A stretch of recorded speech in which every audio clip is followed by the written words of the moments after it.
What's up, guys? Welcome back to the channel. And today we're gonna be talking about how Big Zane was contributed and the concept of Big Zane overall. So let's talk about this. Now, before we begin, minor spoilers for season 3, part 2. There will be some tidbits along the way throughout this video. So, like I said again, minor spoilers for season 3, part 2. There may be some things I will talk about from that part from season 3. But without further ado, let's talk about the concept of Big Zane. Now, the concept of Big Zane was a really interesting choice because at that time, Zane really did nothing at all in Dragon's Rising and the past Ninjago series. So, to have Zane to have a much larger role in season 3 was a fantastic idea.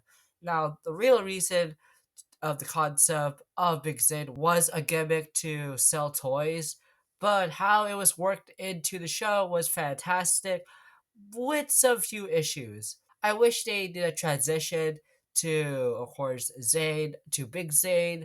I mean, it was implied that Zane was heavily damaged after stopping an Imperium train, but I kind of wish we get to see that transition from Zane to Big Zane.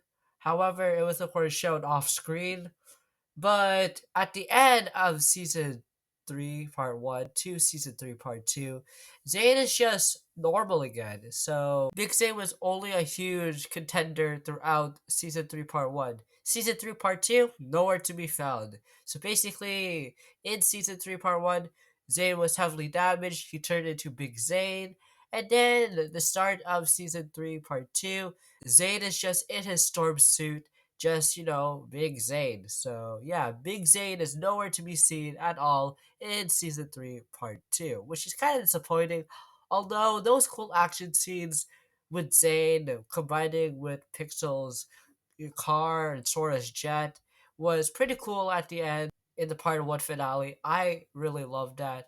But overall, I wish there was a transition between Big Zane to normal Zane between episodes 10 to 11. I wish they did that. But that's really my only gripe for Big Zane is I wish we do get to have a transition between Damage Zane to Big Zane to Zane back again. However, they just cut that due to time. That totally makes sense if you don't want to, of course, show it. So just show it off screen. But I do kind of wish we got to see a transition between Damage Zane to Big Zane to Zane back again. So yeah. But that's really my overall thoughts on Big Zane. Nothing too major going on with him. I mean, I really like the concept overall. But what do you guys think about the concept of Big Zane and your overall thoughts on Big Zane? Leave all your thoughts down in the comments down below. And I hope you guys enjoyed this video. Make sure you guys subscribe, turn on notifications whenever I post a brand new video. And until then, I'll see you guys next time. Bye!